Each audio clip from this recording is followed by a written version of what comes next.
Jerusalem, and he'll be followed by Spiro Stefano from USDA, the administrator of the Economic Research Service, and then Yosefinin, the Director General of IFPRI. So, all over to you.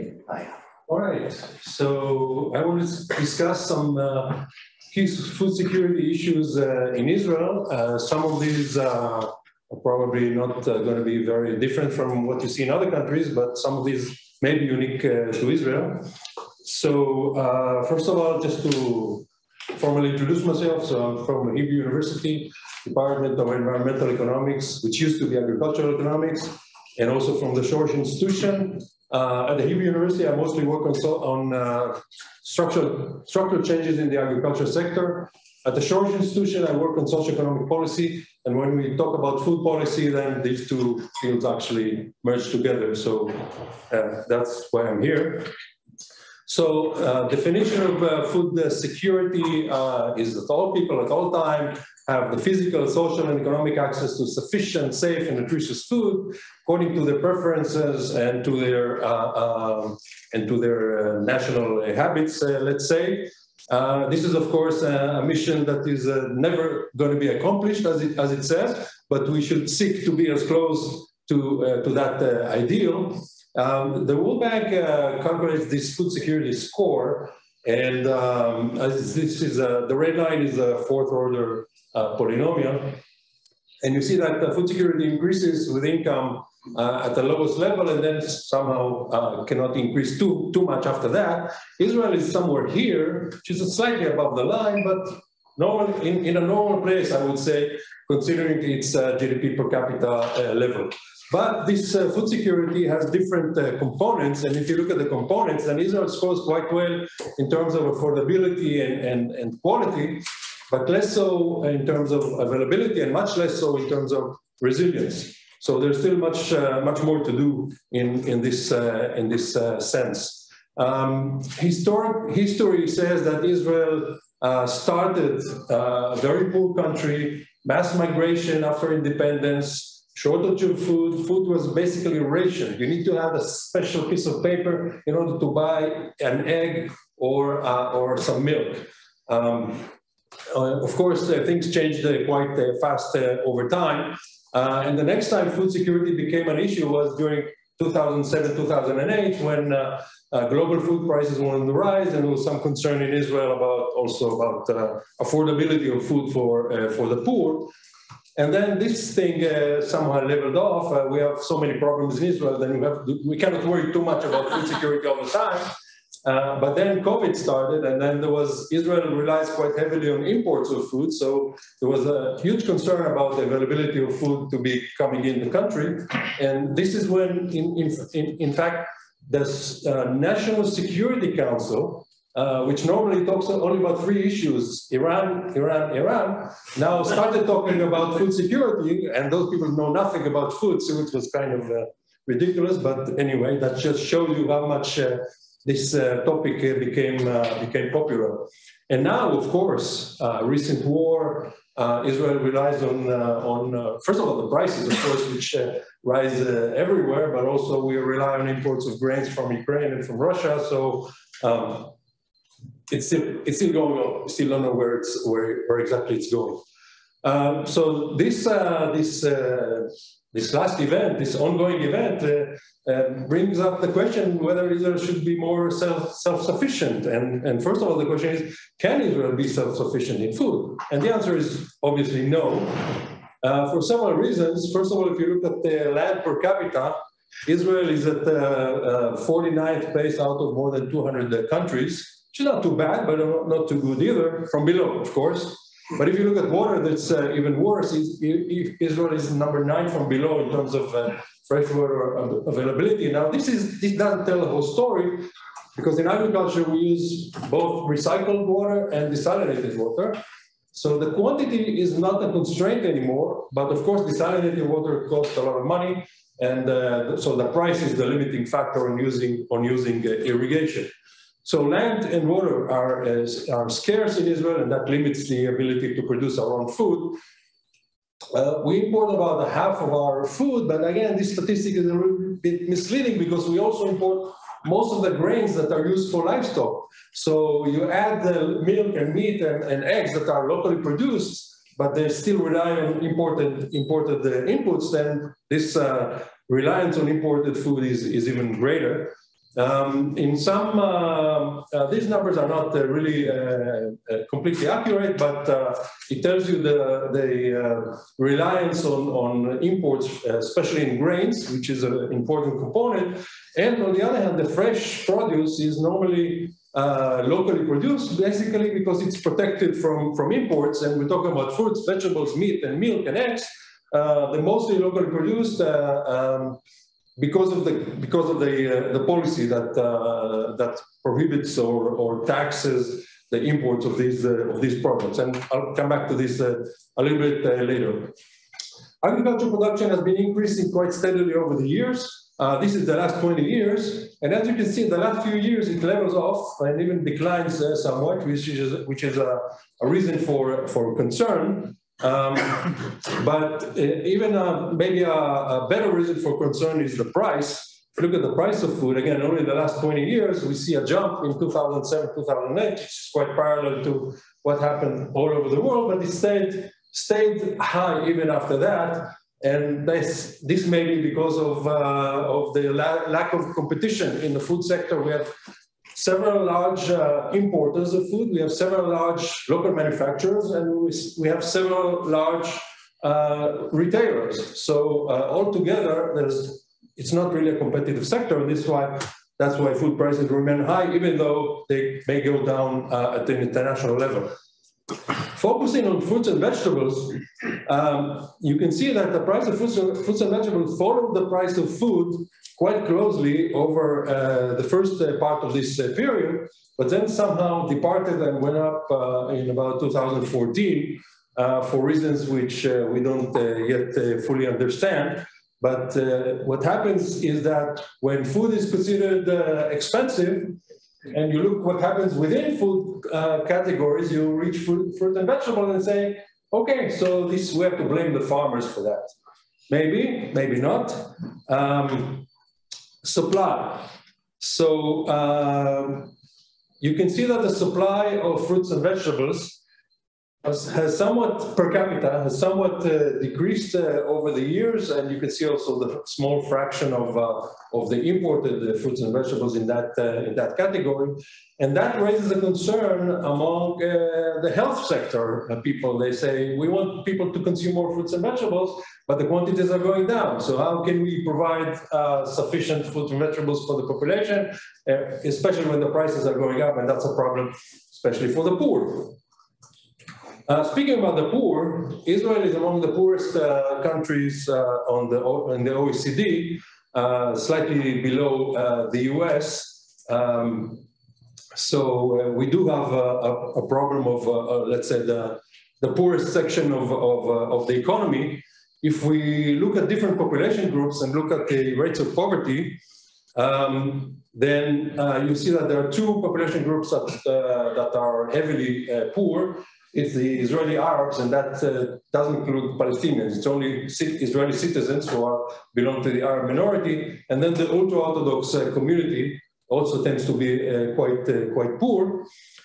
Now, this is based on income surveys. So people are reporting their income, and then these poverty levels are calculated. In terms of nutritional security, the National Insurance Institute conducted a nutritional security survey in 2016, and also a recent one right now, which we haven't seen yet. But in 2016, if you compare the nutritional insecurity to poverty, it's not as large as poverty, but still in those two population groups, the Arabs and the ultra-Orthodox, you see that they are more vulnerable to nutritional insecurity. And if you add to this, I did this just on curiosity, because the poverty is considered to be an objective measure, although people report their own income. But this nutritional insecurity is based on subjective questions.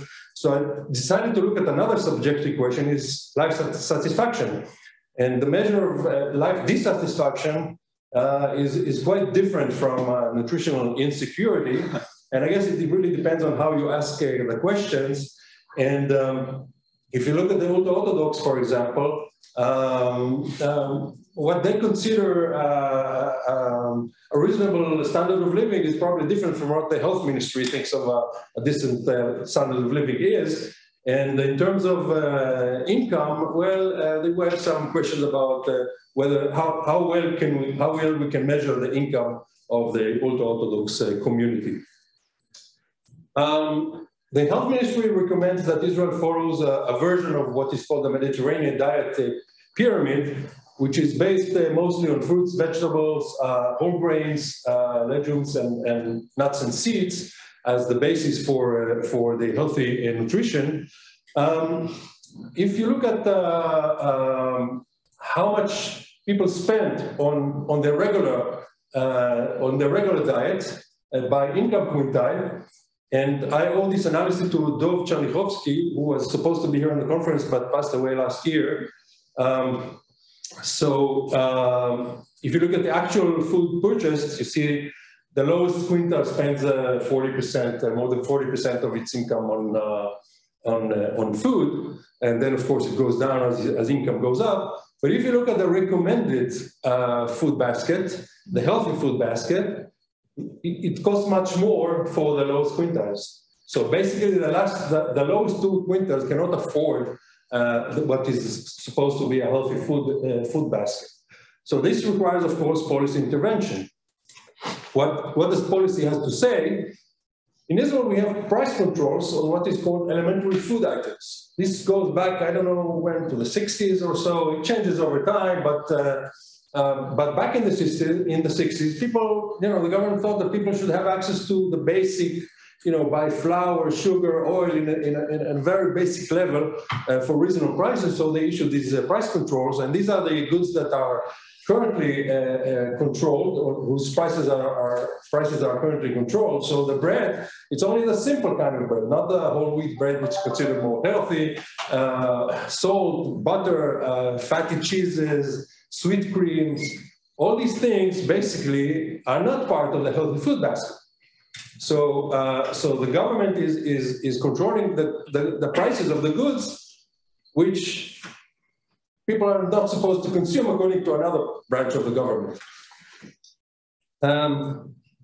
Why did I go back? I don't know. Just a few words about the National Initiative for Nutritional Security. That's something that's supposed to be similar to the food stamps program in the US. So it was started in 2017 as a government initiative, although it existed before as run by several NGOs, and included about 10,000 families in certain municipalities. And the government funds some of this, and municipalities and NGOs fund the other parts. So it gives a small amount in magnetic cards to buy food items. It's restricted to food items. And also some food is delivered to their door, mostly food that is saved from agriculture, some NGOs collecting food that is not picked and things like that, and from all kind of public facilities that have leftovers. So the amount is not huge. The number of households is not huge. They also, maybe a not less important thing, they have workshops administered to these people about health and nutrition and things like that. There was an evaluation study run by the National Insurance Institute that shows this is an efficient program and should be expanded. So now it's in the budget, it's a government budget, so it's still running, but it's still limited to 10,000 families, which is much less than it should cover. A few words about what's going on in the agriculture sector right now. There's a reform that sits on the desk of the government right now. The government is supposed to be falling any minute, so we don't know what's going to happen. But this is still going on. So this the objective is to reduce to reduce cost of living, especially fruits and vegetables. Because this is popular, you want to make fruits and vegetables cheaper. but by increasing the competitiveness of agriculture vis-a-vis other countries. So the components of this reform as, first of all, remove all import tariffs gradually within 5 years. Farmers don't think this is really gradually, but 5 years is gradual for a government who doesn't last for more than a year. And also they want to relax plant protection measures. There are certain fruits and vegetables that cannot be imported to Israel because of these concerns, and the government thinks that economists can know better what should be protected and what not. On the other hand, they want to give direct payments to farmers, which is a really good idea, but the amount that they offer is really ridiculous. And increase the budget for subsidized farm investments and R&D in agriculture, which of course will give fruit maybe 10 or 20 years from now. It's not going to be very useful for those farmers who lose their business in the next 5 years. So first of all, the idea of shooting at the fruits and vegetables in order to reduce the cost of living in Israel is wrong. Why? Because the fruits and vegetables are the most affordable food items compared to OECD countries. And I'm going to show you the ranking right now. So Israelis can buy 20% more fruits and vegetables than the average OECD country, whereas we can buy less of any other food items. So trying to reduce cost of living by reducing the prices of fruits and vegetables is not going to be much useful for Israel. So in most OECD countries, fruits and vegetables are more important. So where are we going to import from? We can import from, right now, given current prices, we can import from Turkey, from Jordan, from Egypt. And the question is whether we want to rely on these countries for our long-term nutritional security. So in the short run, it may reduce prices of certain fruits and vegetables, but in the long run, it may be dangerous for several reasons. First of all, the geopolitical situation. This whole area is unstable politically, and we don't know if what we can import today will be able to import in the future. And second, climate change is going to hit those countries really hard. The Middle East is going to be a hotspot, and Israel has a modern agriculture sector that can do something about climate change, and you'll hear about it later today. We don't know what's going to happen in those neighboring countries. So relying on those countries for imports is going to be quite risky. Farmers in Israel are relatively old. This is not only an Israeli situation. We know that all over the developed world, but probably many farmers will go out of business because of this change in policy, and those farms who leave are never going to come back into business. So, and also, if you ask about the cost of living, housing is the main expenditure item on Israeli budget, and the prices of housing are increasing in a much more severe situation than prices of fruits and vegetables, and et cetera, et cetera. So this is my own opinion about this reform. I conveyed it to anybody who was willing to listen, and some people were really willing to listen, but of course, will not promise to do something about it. So let me summarize my talk here by saying food security in Israel is not in bad situation, but some elements need to be improved. We cannot produce our own food due to our natural conditions. We currently protect our production of fresh agricultural produce, especially fruits and vegetables. Still, the prices have been going up in recent years. The overall quantity seems to go down, and this is a reason for concern, especially because Israel is a poor country and the poor people cannot afford to buy the healthy food basket. Certain population groups are more vulnerable to the issue of food insecurity or nutritional insecurity. We have those price control, but it's the wrong prices that are controlled. And the National Initiative for Nutritional Security needs to be expanded more than the 10,000 people, families that it currently covers. And the policy that I just mentioned about abolition of import tariffs is maybe do something good in the short run, but could be quite dangerous in the long run. Thank you very much.